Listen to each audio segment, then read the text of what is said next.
Hello and welcome to Mum's Work and Chaos with me, Louise. They say it takes a village to raise a child, so let me help you build yours. During this journey, I'll be learning about everything from neurodiversity in children's literature through to body image post-pregnancy. I hope you enjoy this episode. Hello and welcome to this episode of Mum's Work and Chaos. Today I'm so excited, I'm joined by the absolutely wonderful Kat Sims, otherwise known as Not So Smug Now. And she's amazing. She's an author, she's a podcaster, she's a content creator, and she's an amazing mum of two. So here you go. Hi Kat, how are you? Hello, I'm fine. Thank you so much. What a lovely introduction. Thank you. Well, you're amazing. It's hard not to introduce you in such a wonderful way. So well, listen, you only get the outward PR part. I'm not sure my husband would necessarily. I think he'd have something to add, let's say. Well, seeing the beautiful plate of breakfast you prepared for your daughter the other day, I fail miserably at that. It's mostly chuck them in the car with some sort of portable breakfast and get them to school as quickly as possible. So do you know what? Part of that is quite selfish because if I don't get up early and sort my shit out, I am horrendous. And so if I get up early, then that's the kind of breakfast that gets made. If I don't get up early and give myself a minute to decompress, then they literally get like a brioche thrown at them in the back of the car. So you just happen to catch me on a good day. Just know that I only did the breakfast stuff on one day. I'm not doing it every day. I'm not showing you the time I shove a brioche in their gob and send them to the back seat. Do you know what I mean? So it's all relative. Fair play.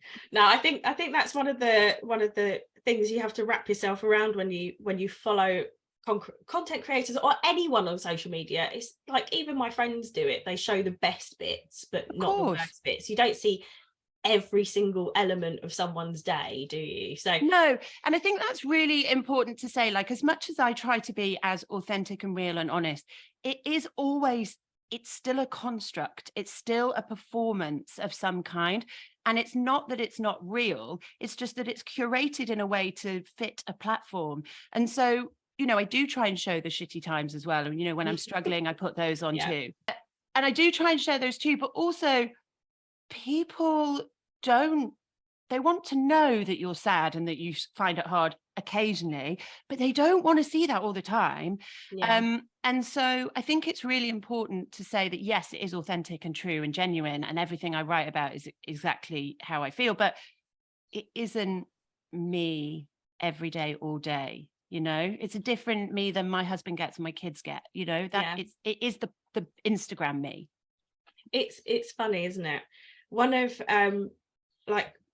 of the things I really wanted to talk to you about today is your work around the mental load. Mm-hmm. So you speak about it fairly often. All of your stories yesterday featured the hashtag mental load, which was amazing, seeing the day in the life of Kat Sims and exactly what the mental load actually entails, because I think people don't actually realize exactly how much work goes into parenting. And that's not just like organizing your own shit, but your children's shit as well, because essentially you're now a glorified PA, maid, cleaner, and all the other stuff as well that goes with it. And it's not just organizing your own social calendar, you're also working out whether they can go to 6 birthday parties in one weekend and all of that stuff. No, they can't go to 6 birthday parties in one weekend. And I think people sometimes underestimate, and I think men and women do this, underestimate the impact of the mental load, because it's something that we have so subconsciously inherited from our parents. And I think with each generation, it becomes more and more equal.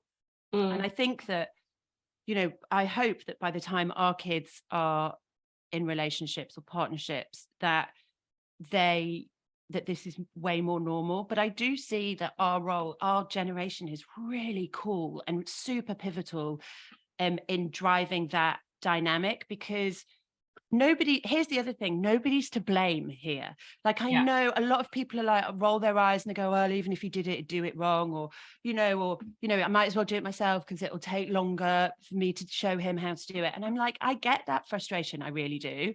But also, we can't complain about it and then not work towards a solution. It isn't men's fault generally. Most men aren't dickheads, is what I'm saying. Most men that we choose to marry aren't dickheads.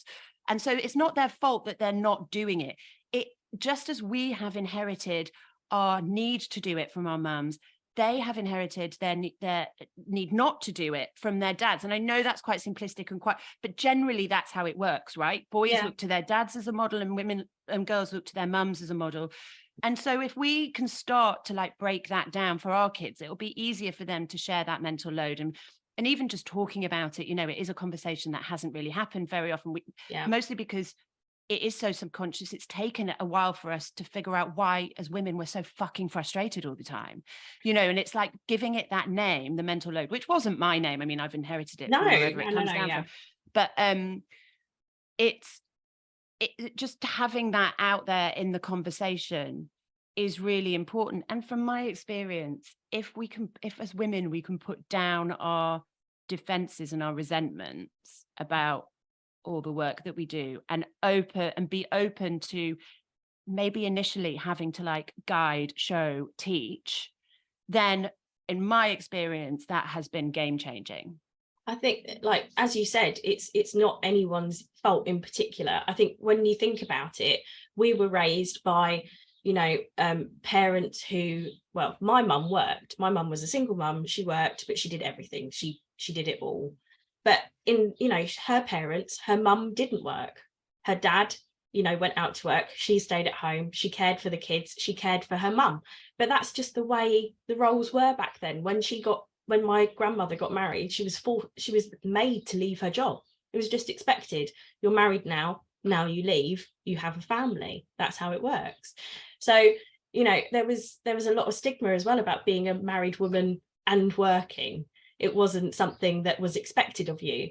Whereas I think now we sort of live in this day and age where we're expected to do it all. We have this, you see the memes everywhere, don't you? Women are expected to work as if they don't have children and parent as if they don't work. But it's actually now got to the point where we have to work out, like, actually saying, no, I do need help. You can't just label me as a super mum or a super woman. It has to be an equal partnership here. Yeah, but and I think that we do run the risk of it being getting sort of into misandry here and like really sort of getting into this man hating, they're incapable thing. And that's absolutely not what I think is helpful. And I think that it's easy to sort of say women are expected to do this, this, and this, and we are, and that is a very real responsibility. But I think sometimes it's easy to forget that the responsibility of men to provide financially is an incredibly heavy weight. And I think definitely that there's men's side of the story sometimes gets lost in this conversation a little bit. And that's when I find that it becomes really unhelpful. And so, when I decided to put the mental load list together, initially I did it because I was having a conversation with Jimmy, my husband, and I was like, I don't mean to sound condescending, but like, would it be helpful if I sort of tried to write down all the shit that goes on in my head all the time? He's like, that would be really helpful. So I did that. And then I sort of showed it and everybody's like, I need a copy of this list. And I thought, well, if I'm going to do it, I'll do it properly. And then this list suddenly became like 47 pages long. And, and the reality is that we can't blame men for not knowing what they've not been taught. It's not their fault, but it is also their responsibility to do better. And it's not our fault that we are shouldering the load and have a slight inclination towards martyrdom, which I think we all have to own a little bit. Definitely. But it is our responsibility to let go and stop being so controlling, and also to accept that sometimes something being done is better than it being done the way that you would do it. And once you can let go of that, managing that mental load becomes much easier. And I have found that I'm not as fussed about whether he's polished the kitchen counters because even if I have to do that, at least I don't have to clean everything up, you know. Yes. And we do have to come at it from a really not defensive mindset, because that's just when the fights start and it becomes argumentative. And, you know, we also, I think as women sometimes have a tendency to assume that like telepathy is a really effective form of communication. I've fallen victim to the trap of resentment, telepathic communication, and just generally walking around the house seething that something hasn't happened or hasn't been done. And then he actually doesn't have a clue what he has or hasn't done wrong. And it's not that he's obviously just doesn't know. And it's the fact that I haven't then spent the time to say, actually, you know, could you, the bin is overflowing, it needs to go out. Could you deal with that while I do this? There are lots of things that I don't know about because I rely on other people to know. So I don't know anything about gynecological health because I expect the gynecologist to know about that. Yeah. You know, that's not my fault. Men often don't know anything about what it takes to manage a house because it's not something that they've ever been told that they're going to have to know. And this is our generation. The next generation, that will be different. Any men in the next generation that is like weaponizing their incompetence, that it's not okay. We're calling that shit out immediately. But I think we have to accept that we are the change makers here. And that is a responsibility that we have to work together and stop being so angry that they don't know. You know, it's like being angry at your 5-year-old. She doesn't know, 12 times 11. 122, by the way. I think, I don't know. God, is it? Maybe it's not. I don't know. Somebody's going to write in and tell us. It's like being mad at your 5-year-old. They don't know the times tables, but they've never been taught it. And it's just, I think we do need to let our defenses down a little bit as women and stop being, they say an expectation is a resentment waiting to happen. So if you're expecting something from somebody and they are not in a place to deliver it, whose fault is it that you're angry? I have to take responsibility for that. If I'm expecting Jimmy to know that, I don't know, the beds need changing or something, it's never anything that he's had to do. It's not in his list of things or whatever. That is baffling to us. We're like, how would you not know that? But they don't know that. A dentist might be like, how do you not know why you floss your teeth or something? I don't know, because it's not, I don't know. The dentist get mad at me for it, but that's not my fault. So I think sometimes we have to really stop and look into ourselves and really understand whether we are expecting too much. And I'm not letting men off the hook here by any means, but I am saying that it does have to come from a place of, I really need help. Can I show you how you can help me? Rather than, why don't you fucking know what I'm thinking and feeling and dealing with all the time? Fuck you, bye-bye. That's, it's just not helpful. No, it's not at all. So the way you ended up approaching things with the list, you didn't go at it from this like angry, rageful, resentful stance, did you? You actually sat down, had a conversation, showed him the list and basically said to him and your kids, divvy it up, take what you can do. Yeah, so just to be clear, I have spent many years doing the rage cleaning, door slamming, seething, tutting thing, many, many years. And I have done even more, there've been even more occasions where I have done it, exploded. Yeah. Kept quiet, screamed, not said anything, lost my shit. And, that is a really normal habit. That's a very common, cycle that women do when they're sort of running a house. And I also want to say that this idea of running a house, I know that it's not really fully valued and understood, but it's like running a business. It really is managing. It's like if you had a restaurant, you'd be managing stock supplies, keeping on top of laundry, making sure the food is full, making sure the dinners are prepared at the right time, making sure that everything's in the right place, that it's clean, and I used to say to my husband, it is like running a business. And to be honest, you'd be fucking fired. Because that's how I felt. But also it's like saying, but then I'm not training my staff. And it is, I know it sounds clinical, but that is really, really important. Anyway, so yes, I've done a lot of exploding and all of that stuff. And then that would work for like a week. and then we'd fall back into old patterns. Yeah. And so this time, once I'd written down the mental load, I was like, obviously there's lots of different things. Some things are like every month, every week, some things are just whatever. And I did a list of the things that, you know, needed to be done in the next week or so. And I just put it down and I was like, this shit needs to get done. I've put my initial by the things that I'm happy to do. You put your name by the things that you're happy to do. And like the girls do things now, like they'll make sure all the bathrooms have got loo rolls, they'll empty the bins. That's something that any kid can do. They'll water the plants. You know, it's really finding those chores when you look at your list of things. Like they can clean the skirting boards. My skirting boards, I don't know about you, there's a million jobs in my house that I walk around and I spend every day going, I really need to clean that. And it never gets cleaned. Skirting boards are that thing. I've got a dog and a cat, they're filthy. But the girls love it. You know, give them a bucket of soapy water. You do have to accept that there's going to be a bit of a puddle, but like it's done. And it's about sharing it. They don't know what they don't know. And my 7-year-old loves to have a job to do. She's always liked to be helpful. And so, you know, the way I used to cajole her into doing the things that I wanted her to do was like teaching her to dress herself. Even it was like, oh, do you know what, it'd be really helpful if you could get your pants and your vest out the cupboard now. Can you go choose your own vest and knickers, please, and your socks? Oh, okay. So by the time she was 3, she was picking out like the basics. We'd pick out the rest of the outfit together.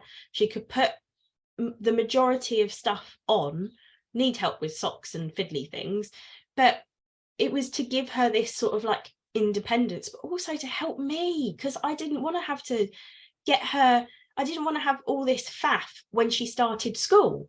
No. Now we're doing it with a 3-year-old, and now it starts, so she has to pick her vest, knickers and socks in the morning. But like even the little helpful jobs they love, which is amazing. But now, it's important to give those value as well. Like sometimes I feel like you can sort of, you know, go, okay, well, yes, you can help me do this. And actually I'm like, I'm not going to do that unless it really, like I give them jobs that are actually really helpful. And we distinguish in this between responsibilities and chores. So responsibilities are things that like any functioning adult should be doing, like keeping their own space clean, getting themselves dressed, making their bed, brushing their teeth, that sort of thing.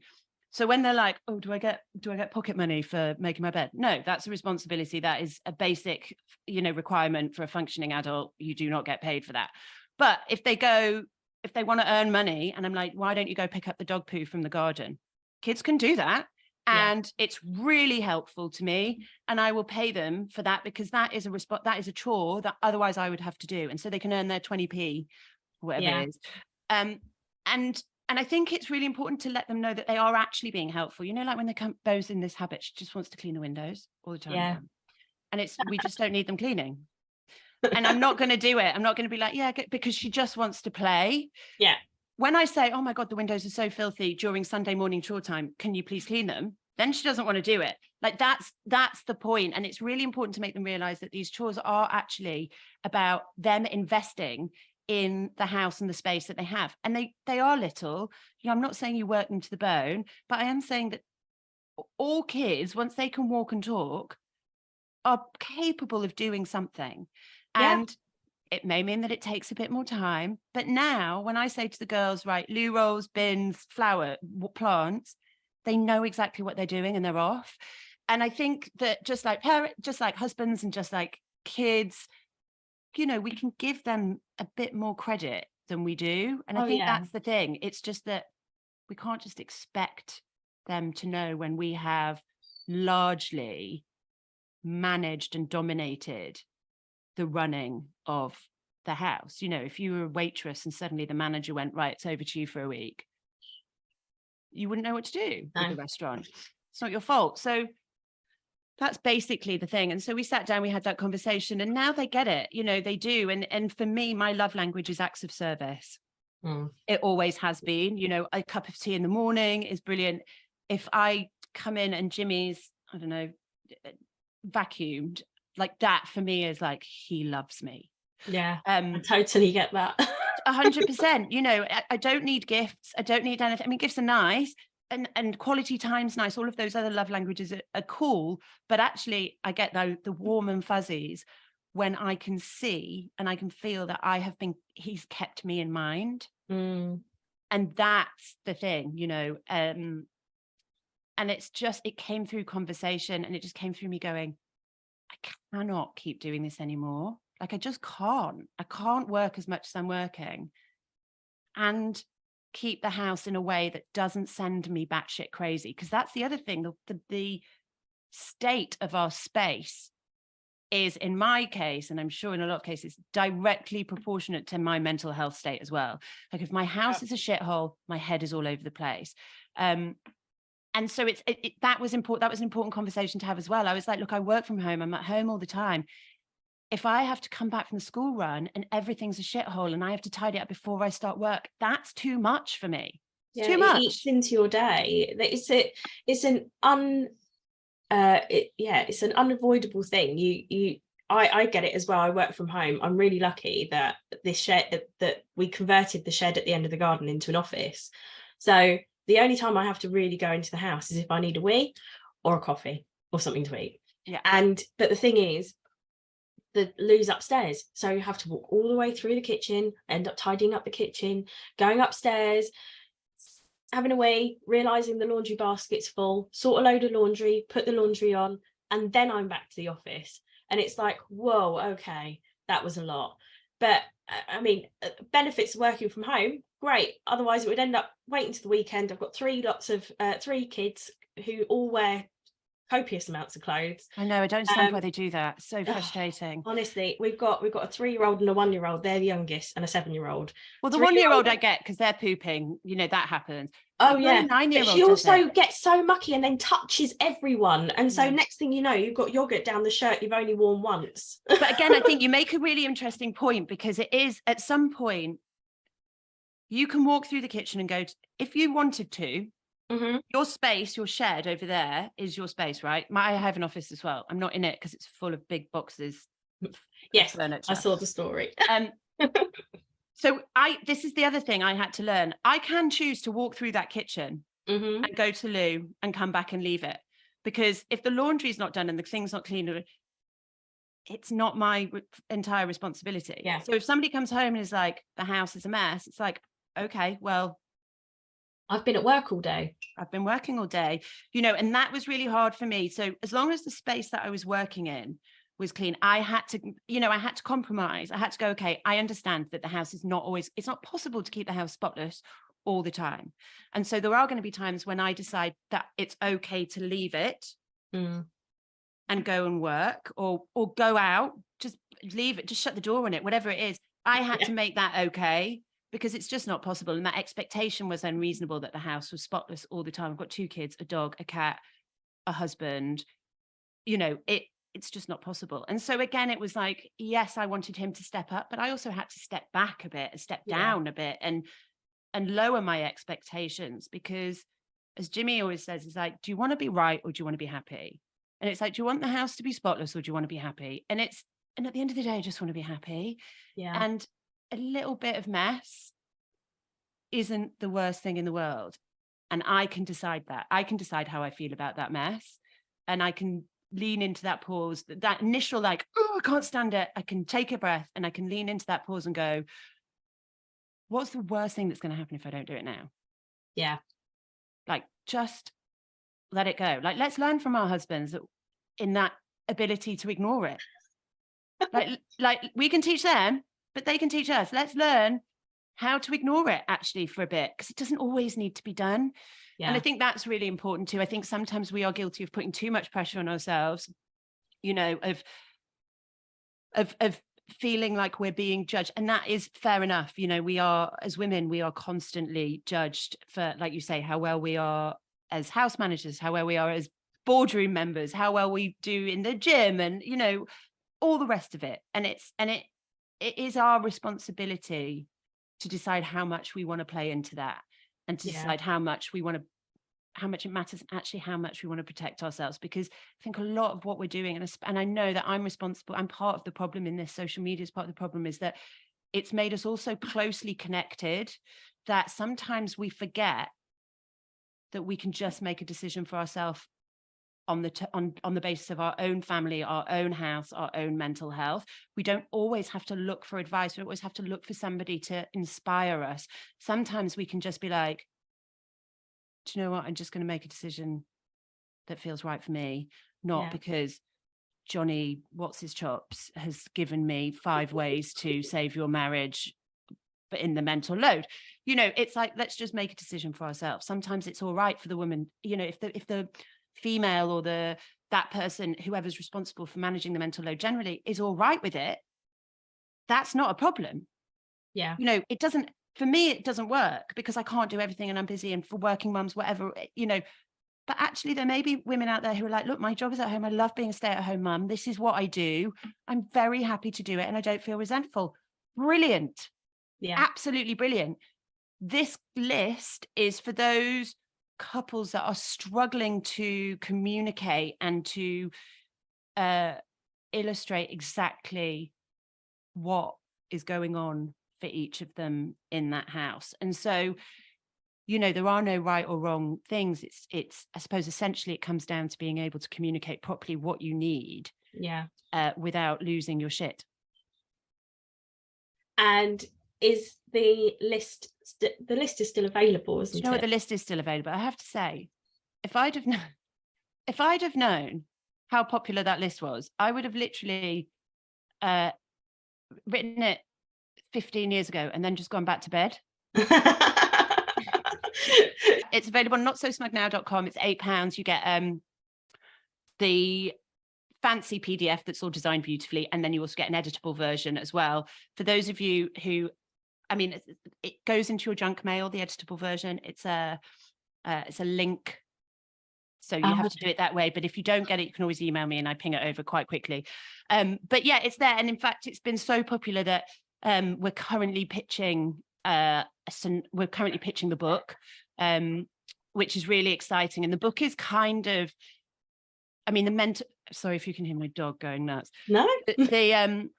It will include obviously the list itself, but actually it's more of a kind of anecdotal love letter to modern relationships, I think, and just like based on my experience and the generations either side of us, how that's going to change and how it's going to look. And it's funny and I hope relatable and helpful, but not, I don't want it to be like a self-help book.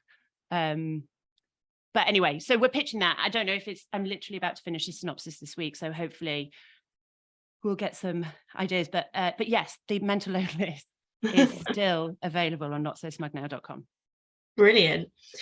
Something else I wanted to talk to you about was your, God forbid this sounds so corny, but your journey through sobriety. So I personally am not a big drinker, every now and again, maybe socially, but like really at the end of the day, what I want is a good cup of tea, some shitty telly and a bag of popcorn. That's how I get my kicks. But yeah, please. That's not how I got my kicks. No. Yeah, I mean, I identify as an alcoholic and an addict, and I use those words not because they mean one thing in particular. Yeah. I'm really clear about this and know that my idea of what an alcoholic was and most people's idea of what an alcoholic is doesn't necessarily look like me. It doesn't necessarily drink like I drank. You know, I'll be honest, I assumed that, you know, you had to have been in prison or lost your house or lost a job or, you know, all of that's to be drinking in the morning to be called an alcoholic. The reality is, you know, I was drinking and using drugs too much. And when bad things happened, they always happened when I was drinking, whether that was really toxic fights with my husband, whether that was sexual abuse or rape, whether that was drink driving, you know, the bad things happened when I was drinking and using. And I was drinking and using in a way that was very socially acceptable. In a lot of ways. Most of my drinking was binge drinking. I did drink every day, but I never drank in the mornings. I never hid alcohol in coffee cups. But when I did binge drink, wasn't 100% sure when I was going to stop. I mean, I Yeah. loved like an all-night bender. And I never, in the history of my drinking, I don't think I've ever just had one drink. Yeah. And even though I wasn't drinking in the morning, I'd wake up in the morning and I'd have to, and I'd be like, oh, I can't wait till that glass of wine this evening. You know, it took up a lot of my time. And I also spent a lot of time, you know, going, well, maybe I can invite so-and-so out for lunch because she's not working. She's a drinker. We can have a good time. And so you know, in a lot of ways, people are like, we weren't really an alcoholic.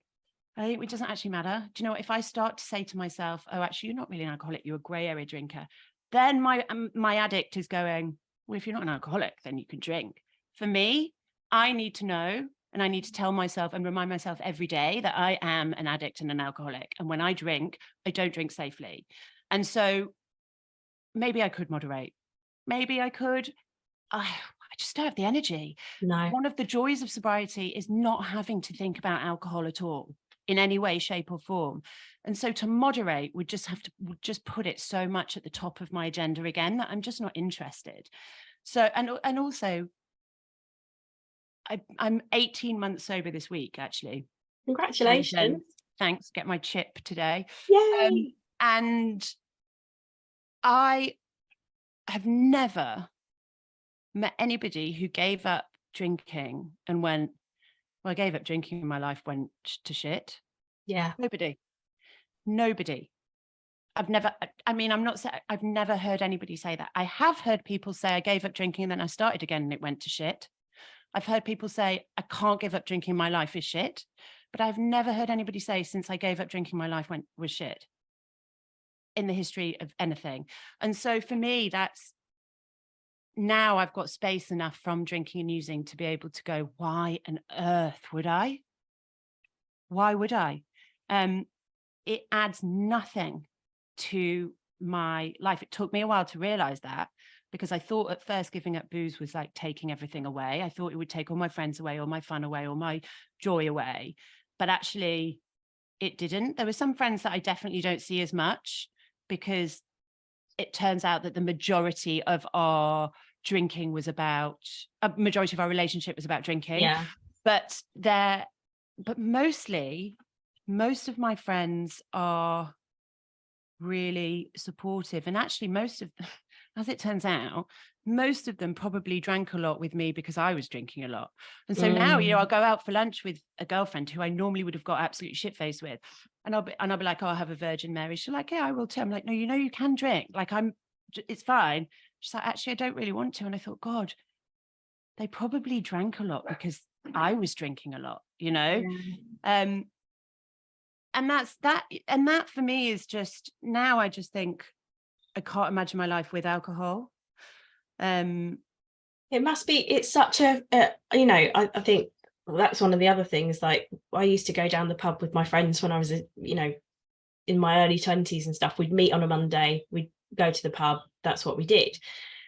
But we were never like really a group that drank a lot. So like me and my friend Ruth, we'd be the ones driving everyone to the pub. Yeah. We had friends who could walk to the pub, but we'd have to drive there. And so like we'd actually quite happily in our early 20s been sitting in this pub in the beautiful moon underwater in Enfield, it's a Wetherspoons, having a cup of tea.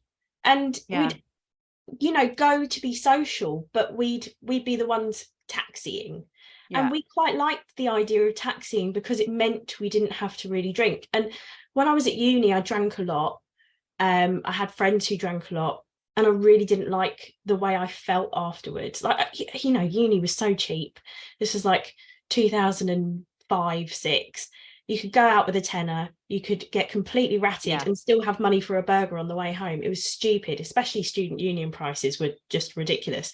So, but I'd wake up the next day and I might have blacked out. I'd feel really anxious. I really hated it. But also you know, I'm a child who had, as a child, I experienced alcoholism. My dad's an alcoholic. He cannot not drink. We'd go to see him on a Saturday after my parents divorced, and we'd end up like go for a little stroll down the high street, and I've just seen Mick. I need to go in and say hi to Mick. And we'd end up in the pub. Yeah. I learned how to peel a prawn in a pub. I learned how to play darts. I learned how to play pool. And by the time I was 16, I just decided this was not a relationship I wanted to continue. If he wanted to see me, it had to be on my terms. I wasn't going to hang out with him down the pub. It wasn't what I wanted to do. And I think you it's just got to make the right decision for you. Yeah, but I think as well, well that takes an awful lot of strength. And I do think you're quite unusual in that, you know, a lot of people who experience alcoholism in their families as a child are definitely more at risk of becoming addicts themselves. In fact, I heard something in a meeting today that really blew my mind, and it said genetics is the gun and your circumstances is the trigger. Yeah. And I do believe that, you know, there is definitely alcoholism in my family, again, very functional, very there's one other person who's in a fellowship, but there's probably 10 that should be. And you know, it's my family were all really heavy drinkers, again, nobody would have called it an alcoholic, but we all got pissed together all the time. That was it. We never didn't drink. And so I grew up very much with that feeling that that's what we did. You know, we just drank and it was fun. And for a long time, it really was fun. Like, I do want to say that, like, for a long time, I had a lot of fun drinking. But they say, you know, it was fun, then it was fun with consequences, and then it was really just consequences. Yeah. And I just got to a point where I thought, I'm not happy. And as much as I could wait to get caught drink driving or to lose a job or, you know, whatever it is, I'd rather not. I think that's the thing for me. Like, I saw it tear apart my parents' relationship. That was the reason. That was one of the many reasons they broke up. It's what really wrecked the relationship, was that he chose alcohol over the family. And then I saw him lose job after job after job. And I just thought, like, I mean, I'm in PR. I started my career in PR. I am a marketer, you know, been to many a boozy press lunch, but always I was the one who drove. I think so I'd have the excuse not to drink a lot. So I'd drive me and my boss to meet the journalist so that I could have one glass of wine. Yeah. And the excuse. I think it's really, first of all, I'm really sorry that was your experience as a child, because I know my mum drank alcoholically in a very functional way, but not if you're 7 and she was your only parent at the time. And it's not easy by any means. But the irony is I used to be so angry at my mum, so furious, because I just thought, there's just me. I was only one child. Dad was away all the time. And she used to drink. And I remember I remember coming down and sort of having to slap her awake when I was 7 or 8, because she passed out on the sofa. I didn't know. You know, I remember like having screaming fights in car parks outside pubs because I wouldn't get into the car with her because I knew she'd been drinking. And for a long time, I held so much anger and resentment to her. And life has a way of humbling you, because, you know, it wasn't, that was the position I found myself in. You know, I was a mum who was in charge of a baby, whose husband was away a lot, who was desperately unhappy, and who was abusing alcohol. And that compassion for her took a while to come. And I realized that, like, I realized I had to forgive her, not because she needed it. I've never said to her, I forgive you. I had to forgive her because I needed to. And I needed to give her the grace that I hope my children will give to me in any sense of mistakes that I make, whether it's, you know, alcohol or whatever. You know, we're going to fuck them up in some way. And so I have to give her that grace and the compassion I have for her now. And I know I sit there and I go, God, that must have been miserable. You know, she knew Dad was maybe not being a perfect husband while he was away and all of this stuff. I didn't know any of that at the time, and it's not my fault, but it is my responsibility to make that okay with myself. And doing that has been huge in my recovery. But also, this is an illness And it's horrible to feel that your parent chose alcohol over you, but Mm. I chose alcohol over my kids as well. Not because I'm a shitty human, because I'm a shitty mum, but because I was sick. Oh yeah, no. I was sick, and just like celiacs can't eat wheat, I am an alcoholic and I cannot drink booze. Yeah. Because when I do, bad things happen, and I have an allergic reaction to it. I turn into a different person. And that's not necessarily a bad person. Like, trust me, I'm a fun drunk. I'm not the person that's like crying or causing fights. That's not me. I am party, party, party. Everybody's lovely. Let's have a great time. But I am ruthlessly selfish. Yeah. If nobody gets in the way of my night, nobody gets in the way of the decisions, nobody tells me I can't buy drugs, nobody tells me I have to go home, nobody tells me I can't do this, that, and the other. And that is really, really damaging. And I don't like that person. And I'm not that person, but I am when I drink alcohol. And that's the allergic reaction. I mean, is it technically an allergic reaction? No, but that helps. Like, it's a good way of defining it, though, to be able helps to me say, understand. like, because there is that change. Yeah. You've got this, like if you got stung by a bee and you puffed up and went into anaphylactic shock. Yes, okay, you've got an allergic reaction, but equally your drinking turns you into someone different. Yeah. And that's a brilliant way of and I only the whole thing. I only have control over that first drink. Oh yeah. Once I have that first drink, the addiction's kicked in, the allergic reaction's kicked in, and I am out of control at that point. But so that's the way it was with my dad. We go into the pub for one, and next thing you know, it's 4 down, and we're saying we've got to go home. Mum's picking us up at this time. As you said, the forgiving, you've forgiven your mum, I've forgiven my dad. It's not something he can control. There was, I've been in therapy for it as well. Again, please don't ever feel ashamed for seeking therapy. It's an amazing thing. It's healing, and it will make you feel so much better. But I've been to therapy for this as a child, but also as an adult. And yeah, being able to forgive and come to the realization that he had no control over this thing. He never sought help, he never tried to get help, he never attended an AA meeting, and so it's this disease that has complete control over you. And I think I've said it 700 times. It's not his fault, but it is his responsibility. And there is definitely a discussion to have about people who don't take responsibility for that. And sometimes that is an inability. Sometimes people just don't have the ability to do that. They're too far in, or they don't have a suitable enough rock bottom. It can be all sorts of reasons. But for me, it wasn't worth the cost.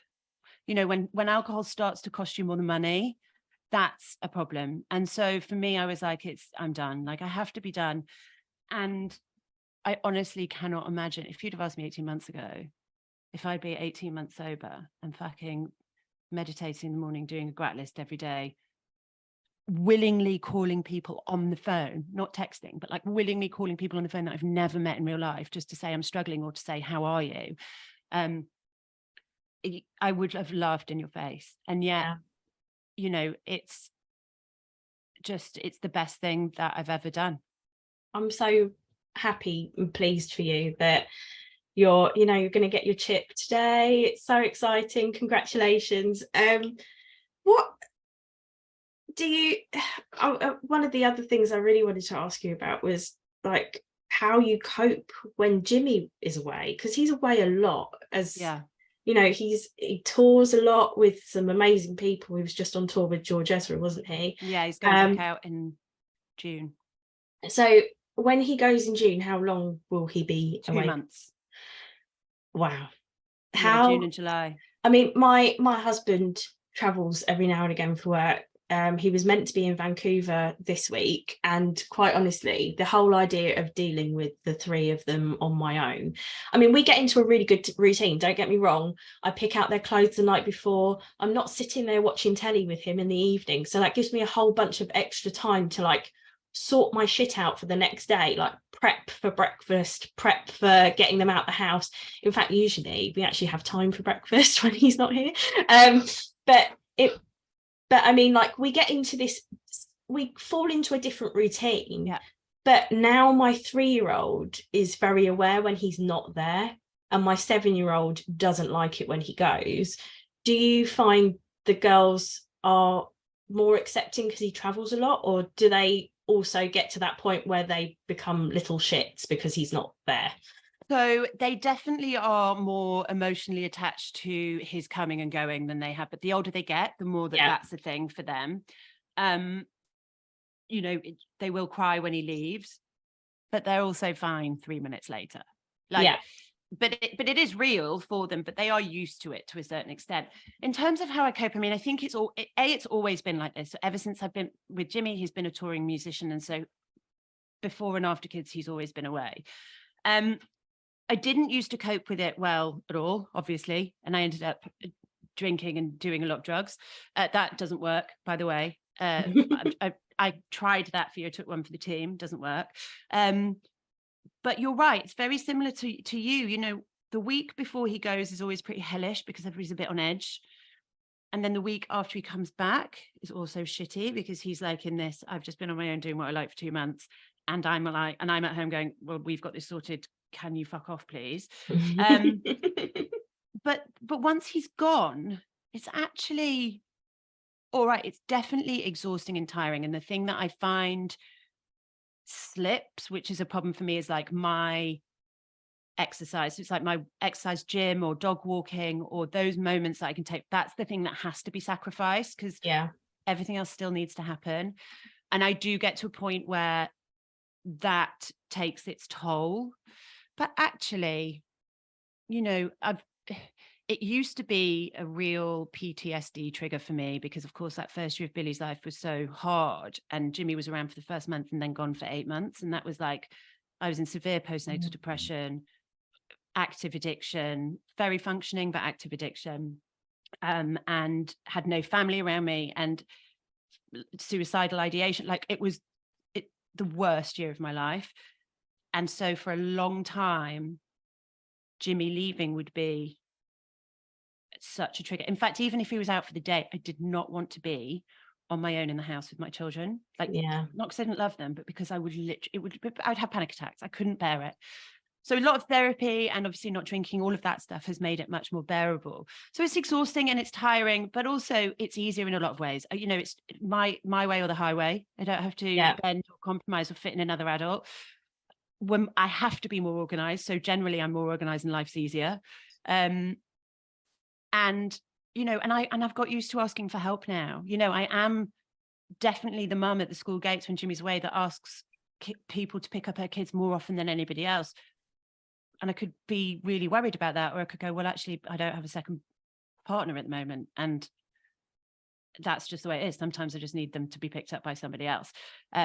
And the good thing is that's not because I'm in town at a boozy lunch that I've decided I want to extend. That's because I'm working really hard or because actually, do you know what? I don't have a problem with saying, can you grab the kids from school? I have to get to the gym. Like if I don't get to the gym, I'm going to lose my mind.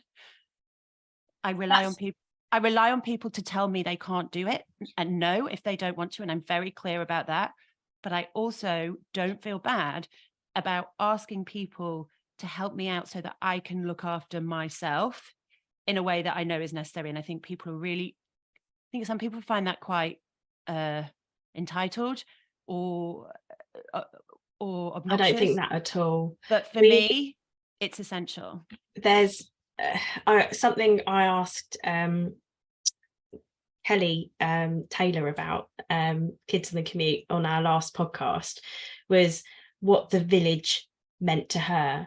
And I think, like, you know, the reason I started the podcast was because I wanted mums who felt really alone and isolated to have a place to come to listen to, you know, advice, other people's point of view, you know, actually get advice from properly, you know, trained professionals and not just following some random twerp on the internet or going down the, Google doctor route. No, you're not a no, I know. Not brilliant. But yeah, so I wanted people to have this safe space where they weren't going to get judged, and be able to find their village, because the village has changed. The village isn't the same. People live further away from family. They have to rely on other people to help. And like I explained, I have this WhatsApp group with some of the mums from school. We're all down on the list to collect each other's kids. There's usually one of us saying, shit, I'm running 10 minutes late. I've been in a meeting. Can you go and collect so-and-so and wait in the park for 10 minutes? Yeah. I'll meet you there. Or like on a Wednesday, I collect my daughter and 2 of her friends. I take them both to dance it, take all 3 of them to their dance class, which is literally a 2-minute walk up the green from my house. And then I feed them all before they get collected by one of the other mums, who then meet one of the other mums at her house to do another collection. And we all just work in this sort of like tag team, and it's brilliant. And every now and again we go for breakfast to sort of just decompress and offload and blur at each other. And that's how it works for us. We've got my parents are, my mum is half an hour away from me and looks after the kids on a Monday. My in-laws are half an hour from me in the other direction, and we see them every Saturday. But our tightest network is our friends from school, and I think what we rely on. And I think sometimes we fall into the trap of thinking that the village is only there for the kids, but it's not. The village is there for you. The kids are fine. This is what I really just want parents, and especially kids with babies, newborns. Your newborn is fine. Like, they are resilient. You're not. Actually have to go out of your way to really consciously do them harm if you want to hurt a newborn. You do. Generally, if you're doing your best, the kid's fine. New mums are not fine. No. Like, they are vulnerable, and and parents are like, and that exists all the way through, because we always make sure the kids are fine. The kids get used to being fine. The kids live in this like perfect world where things are fine because we make it so. But we do that at the expense of ourselves. And we spend our whole time going, things aren't fine. I'm not fine. And that's what the village is for. The village will pick up the kid. The kids will be fine. Somebody else has picked them up. Yeah. They're fine. You're legally required to make sure that somebody as an adult is looking after them. You have done that. That is fine. They do not feel rejected. They do not feel discarded, neglected. If you are doing your best as a parent, that is fine. What is not fine is if you are running yourself ragged and not asking for help because you need it. That's what the village is for. It's not for the kids. The kids don't need help. The kids are fine. The village is for you. And that's something that I really struggle to ask for help. I really struggle. Before, I did a lot of therapy, and before I worked the steps, I wasn't good at being vulnerable. It wasn't that I thought it was a bad thing. I used to say being vulnerable is really, a strength. I don't believe it. I didn't need to be vulnerable, but there was nothing wrong with me. That's not true. I didn't like asking for help.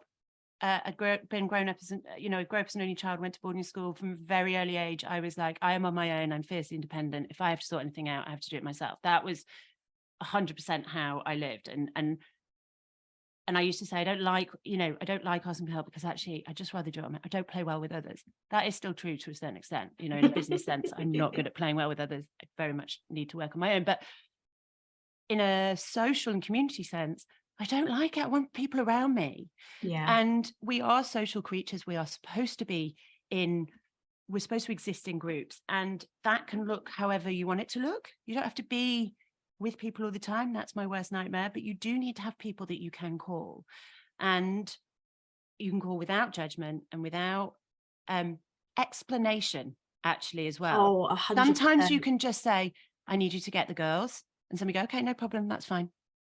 You don't need to go, I'm really sorry. I if I leave for work now, then I could go, but actually, I really want to stay and get this project done, because you have to say that. If you want to stay late at work, and and down the long run, it's going to do you better, stay late at work, get somebody else to pick up the kids so you can finish that project so that tomorrow you can have a better day.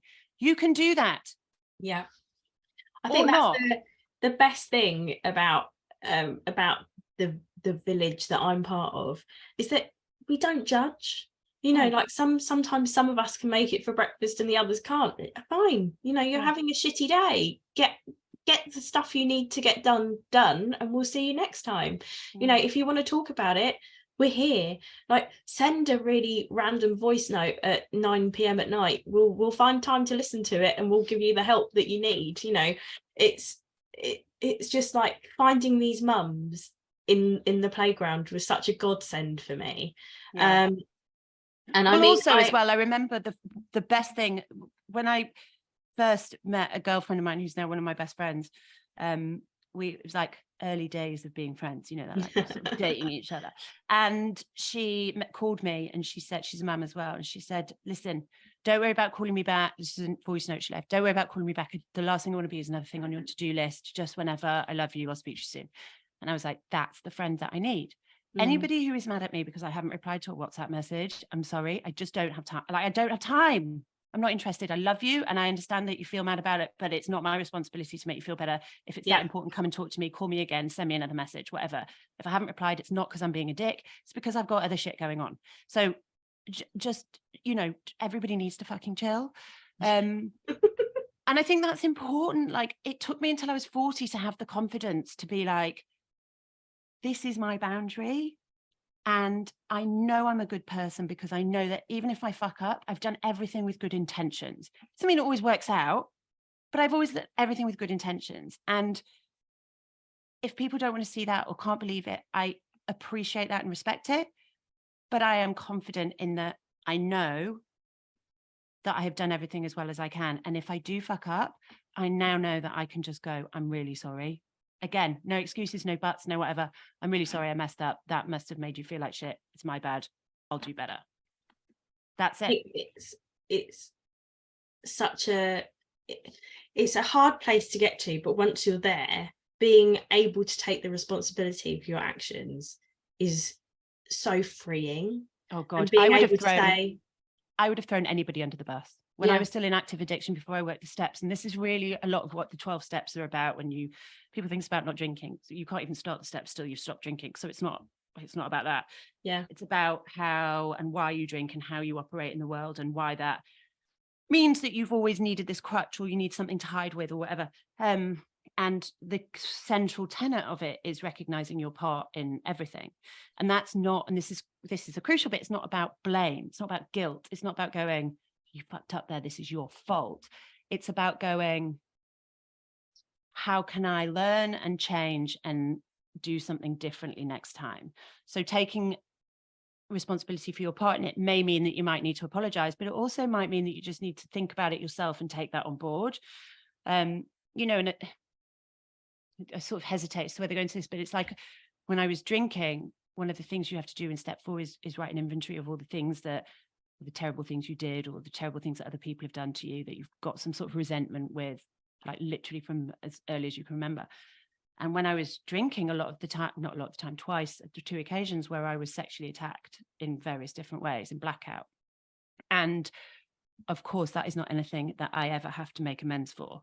That I am clear on. No, yeah. But in terms of looking at my part in it, and this is something that I have to look at, this is purely my experience. I had to realize that the bad things happened when I was in blackout. Yeah. And as much as I wish the world was a safe enough place for me to lie naked in the street unconscious and not have somebody put their penis inside me, it's not. No. The world is not that safe. And I can either be mad about that or I can accept the world, people, place, and things the way that they are and recognize that sometimes I have to adjust my behavior. And so now that I'm not drinking, I don't get sexually attacked and raped. That is a sad truth, but it is a truth. And just like I lock my doors at night because I cannot trust people to not break in and steal my shit, I now have to stay sober because I cannot trust other people to not do terrible things to me. And it's a really difficult conversation to have. And I want to be really clear, I'm not victim blaming by any means, because what we should be able to do is one thing, but what we are able to do is another. And I'm only talking about this in terms of my own decision-making process and my own experience. But I can't waste time getting mad that I can't do that. I have to go, I can't do that. And so I'm not going to do it. Yeah. That for me is what I need to do to keep myself. That was me recognizing my part in that experience. Doesn't mean I'm to blame. It doesn't mean it's my fault by any means, but it does mean that I have a responsibility to look after myself. And for me, that's staying sober. Amazing. Thank you for giving us that. It's always tricky to talk about because I don't want to trigger people. And I know that, and actually I do know that there are women obviously who are attacked and they're not drinking.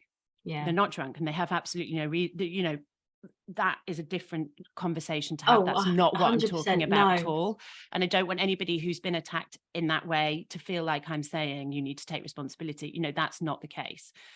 But what I am saying is, for me, I wasn't sexually attacked or raped when I wasn't drinking. Yeah. And so I had to at some point accept that for me, if I want to keep myself safe, I can't rely on other people to do it. I have to stay sober. And so that's kind of where I got to. Sentence though, I have to take responsibility for it, like as in keeping yourself safe. You can't rely on anyone. Yeah. That's the sad truth, whether you're sober or not. And that's the scary thing from the other side is, you might be a single female walking home on your own, completely sober, and that in some cases is not a possibility in some areas, as we've seen a lot recently, and that can be a sobering truth. But if you're sober, again, you have more of your about what you can control. It's about what you can control. I can't control if I'm sober and I have to walk home late at night. There's only so much I can control with that. Yeah. I can definitely control whether I'm in blackout or not, whether I'm drinking or not.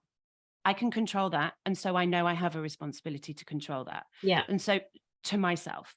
And so that for me has been a really steep learning curve, but one that has empowered me in enormous ways, because when you spend a lot of time being angry and mad and energy trying to control things that you can't control, it's not a happy place to be. No. But when you start to operate within the things that you can control, it's the serenity prayer at the end of the fucking every AA meeting. God, serenity prayer. So at the end of every AA meeting, we say the serenity prayer, just like in the movies.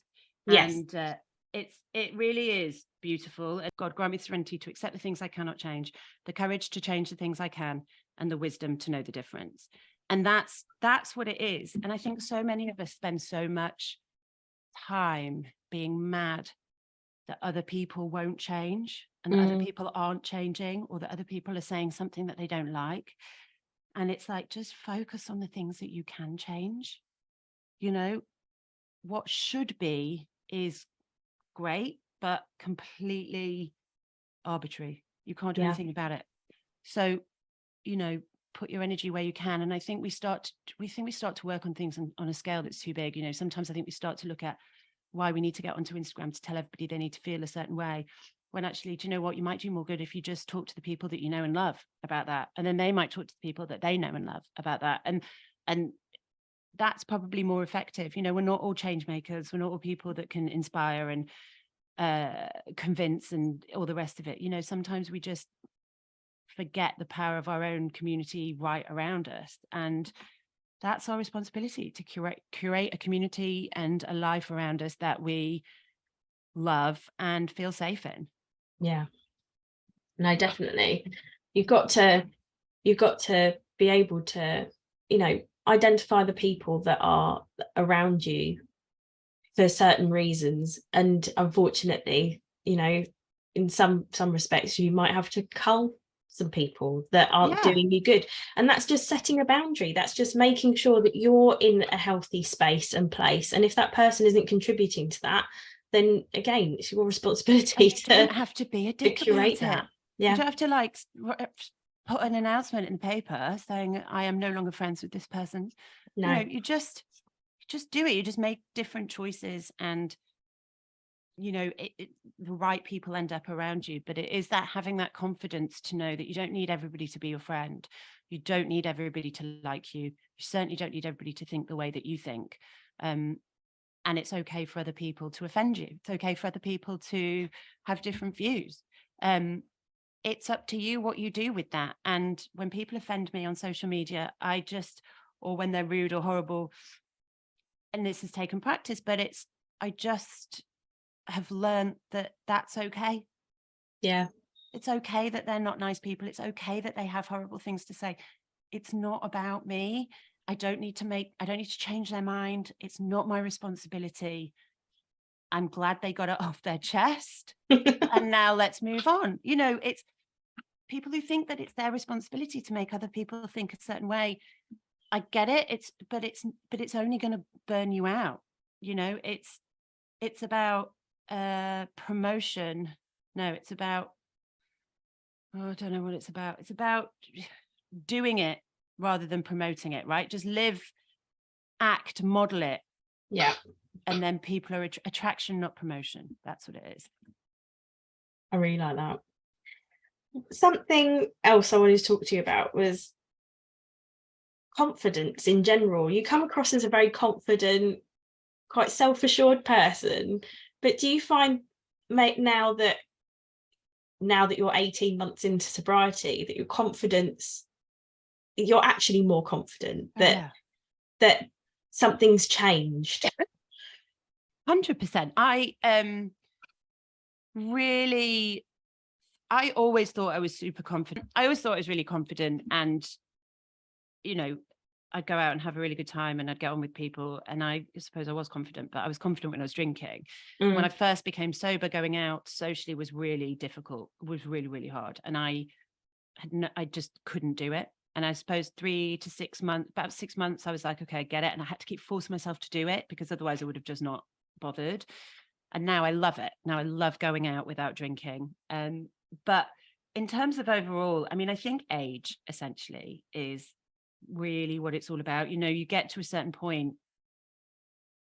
I don't think anybody who hasn't gone through a certain amount of things in their life can be that confident.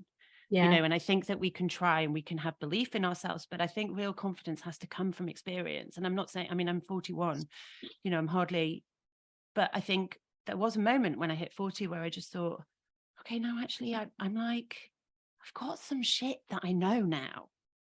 Like, I'm busier than I've ever been. I don't have the time to worry about whether so-and-so likes me or whatever. All I can do is wake up and just be as fun and as kind and as nice as I can be every day, and trust that some sort of something is on my side.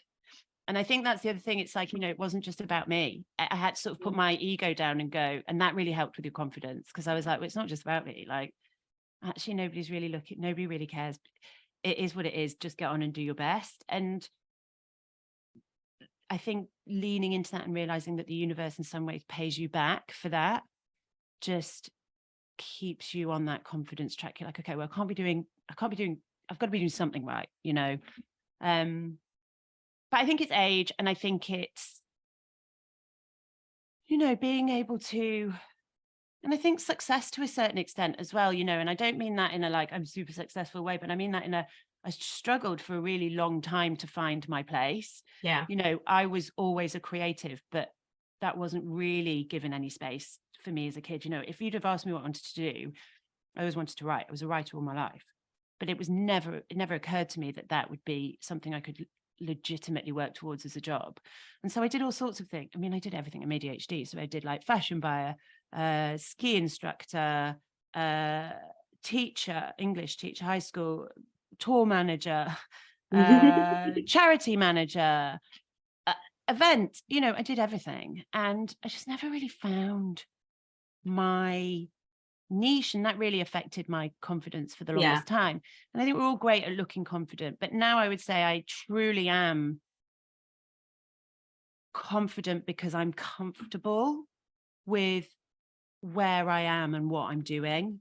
And that for me came with age. There's lots of other much smarter people who figure it out earlier. I'm not one of those people. It took me until I was like 38, 39 to figure it out. But I think it's feeling comfortable and learning to get to a point where you are genuinely happy. And I do a gratitude list every day to remind me that even when it's shit, there are things that I am genuinely grateful for. And I need to realize that not only do I have lots of great things going on, but I actually made a lot of that happen. A lot of that's not me, but I made a lot of that happen. And that's really cool. And it's not cool to say I'm proud of myself. It's not cool to say I fucking nailed that, but I am proud of myself and I have nailed some stuff. And, you know, and I fucked up lots of things too, but knowing that you can put things right, knowing that I'm comfortable admitting that I've made, there's no ultimate failure, you know, there's no, apart from maybe death, but aside from that, nothing's unfixable as long as you're prepared to make the changes. As long as you're learning from your mistakes when you make them, they all go towards your experience and to becoming the person you're going to be. And the number of failures I've had at work have been immense, but I've learned from them, and my experience has taught me that I won't make that mistake again. You know, we can you just continue with it. But I think one area where I got a bit more confidence was after I had my first. It was the whole birth experience was so humbling anyway. Like, literally, you're half naked on a table, everyone's literally looking up your bumhole. It's ridiculous. I even, at one point, they even asked if a male paramedic could come and watch the delivery so that he could learn what to do if he needed to deliver a baby at the roadside. And I was like, I just went, come on then, bring the world and his wife in. And so literally everyone was down there looking at what was going on. And after that, I just went, do you know what? Fuck it. I really want pink hair. I've wanted pink hair forever. I'm going to dye my hair pink. I don't give a toss what anyone thinks anymore. I want it. I'm doing it. And do you know what? I work in a corporate environment. Yes, I work from home, but I still work for, for a corporate company, and no one has ever said anything about my hair other than the fact that they like it. It's not put me in any position where I've been stopped or barred or told I can't do my job because I look different. And no one has ever said anything about my tattoos. No one has ever told me that, I obviously I try and dress as professionally as I can for the camera. I'm not the type of person to turn up in a hoodie and a t-shirt to a meeting with the CEO, but he regularly does. So I mean, what's the problem? Am that person. No, but I mean, it's my preference. I'm going, as you know, I'm going through the process of working out whether I've got ADHD as well. I've done everything. I've worked for myself. I've run a business. I did bridal distribution for a while. I've always ended up coming back to marketing. I like my generalist role because it gives me variance. I do loads of different things. I write blog posts. I'm a content creator. I manage and edit the podcast for work as well as this one. I do all of the design work as well. So I use Photoshop and InDesign and Canva and everything. And but my marketing job isn't just one thing, and that gives me the joy and the variance I need to carry on doing what I'm doing. But it was when I had my daughter, I just suddenly went, do you know what, I'm going to do what I want. I think as well, we don't realize how much we operate under fear. And I think in terms of putting alcohol down and things like that, that's really helped me realize that I made a lot of decisions and I acted a lot of ways because I was scared of something, or I was fearful that whether it was what people would think or where it would take me, or whether it was the right decision, or whether I looked fat or young or old or wrong or right, or, and it's like, acknowledge it, recognizing that fear and recognizing it as the driving force of so many of my decisions. I was like, I don't want to make any decisions based on fear. Like, I'd rather do what I want, and if it messes up, go, I learn from that, or sorry about that. But there was a lot of fear, and I've really just gone, it's just not that much to be afraid of. Yeah. Like, if people don't like me, that's fine. If people don't like what I'm wearing, also fine. People don't like what I say, fine. As long as I'm not like being outwardly offensive or rude or obnoxious, I can have an opinion that people don't like, and that's fine. I mean, at the end of the day, you've got over 200,000 followers on your Instagram. You're bound to face some negativity and criticism every now and again. And actually, How do you deal with that? I don't get that much. I mean, thank God for websites like Tattle, because they all just live on there and it's fine. Like, it keeps them off the streets, honestly. You know, before Tattle and before those kind of forums, they'd always be in your DMs or your comments. And it's like, now they're not. They're over there, wherever it's fine. And so occasionally I get trolled, but it's very rarely, honestly, these days. And you know, I've been in the game for long enough. You do just get not used to it, but you get to a point where you realize it's not really about you, because you can say one thing one day and you upset somebody. You say the opposite thing the next day and you upset somebody else. That's fine. I mean, I don't know when we all decided that we had to agree. Like, I just don't understand when that I missed that memo. And I think we make the mistake of thinking that because people don't agree with us, then they're wrong. And that's not the case. Opinions aren't they're not empirical facts. They're not right or wrong. You might not like them, but it doesn't mean that you can't say it's right or wrong. You can question it, you can pick it apart, you can do all sorts of things, but you can't say somebody's wrong. It's their opinion. Even if it's offensive, it's their opinion. You might not want to hear it, and it might all that, and that's fine. And I get that. But people are allowed to say what they think. And this is, I think, you know, I think it becomes a real problem. And in fact, if anybody's listening, Africa Brooke on Instagram is absolutely brilliant at making this space for people to feel confident in expressing their views. I mean, there are times I don't have a political platform. My platform is there to talk about being an adult, trying to get through the day and making people laugh. Like, that's really it. My job is not to talk about political issues. It's just not. And it took me a while to realize that. I will talk about it with my friends and family. If somebody asks me outright, I'll say, but it's not my job to use my platform to talk about political issues. And so you know, I just don't react. And I hope when people react to me, I just let them get on with it these days, mostly. Oh, that's brilliant. Thank you. Yeah, it's such a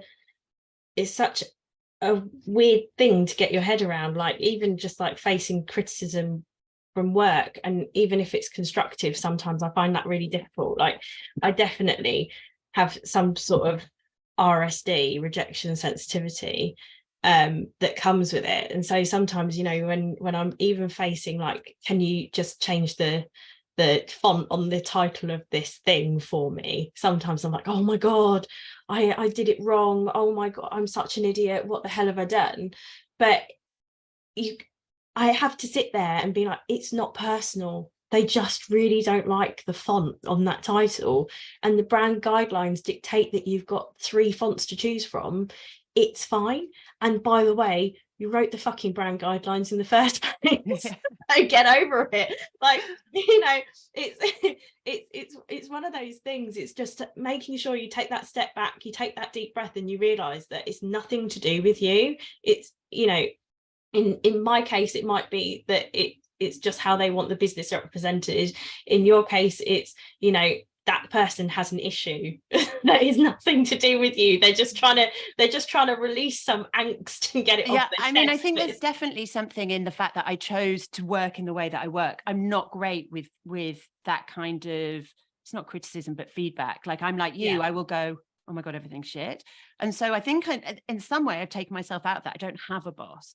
And so now I'm like, I put myself out to people that I think will like me, whatever, you know, I have a bit more control over that. People don't like it, I know I can go somewhere else. Like, if somebody doesn't like my book, I can be like, fine, I go somewhere else, you know.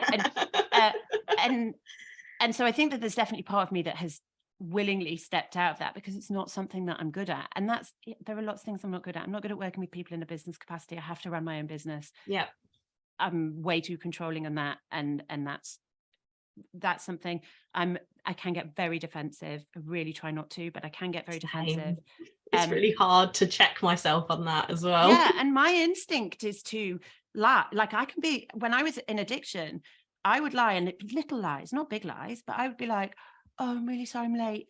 There was traffic. There wasn't traffic. I just left late. Oh yeah, my You know, and therapist that's put not that good for into me. perspective for me. She said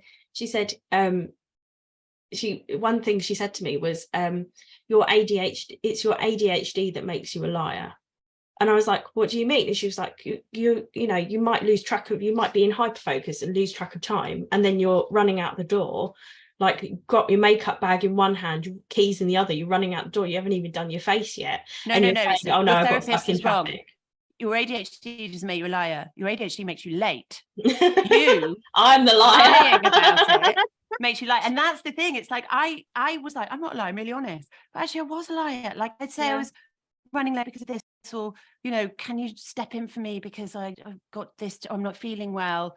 Now I'm like, I'm really sorry, I'm not coming because it's not great for me. I need to stay home. You know, I don't make excuses, and those little lies are really, really important. And I have to keep myself in check with that. Oh yeah. My issue, I will throw anybody else into the bus. I'll manipulate my way out of a sticky situation, and I have to really stop and go, no, take responsibility, say sorry, own it, and move the fuck on. Oh yeah. And the other thing that I was watching a reel the other day, and it was oh my god, who was it? It was Elizabeth Olsen, and she was talking about something her sisters used to say when she was growing up, and that was that no is a full sentence. And you don't have to justify yourself. You can just say no. You don't have to make excuses. You don't have to lie. And I think that was such a big turning point for me, was actually just being able to say, no, I don't want to do that, or no, I can't do that, you know, and just leave it, just no. And it was actually quite freeing for me, not having to feel the burden of having to come up with the excuse, and just going, no. No. No. I do it with my kids as well, when they're like, can we do this? I'm like, no. And people are like, because I said so, you shouldn't say that. But actually, no, I don't always have to explain myself. Yeah. Even to my kids, can I do this? No. No. End of. We've covered so much, Kat. Thank you so much. I'm exhausted. I feel like I've had a therapy session. Well, I really honestly hope that the podcast helps some people today, especially our discussions around mental load and sobriety as well. But thank you so much for joining me, and thank you so much for taking the time to speak to me. Yeah, I really look forward to releasing the podcast and also speaking to you really soon. Oh, thank you. Thank you so much for having me. It's been an absolute pleasure. Thank you. Bye. Bye.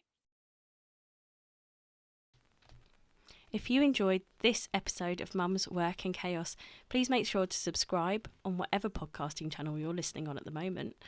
Or if you'd like to get involved, feel free to email me at mumsworkandchaos@gmail.com or follow us on Instagram at mumsworkandchaos. See you then.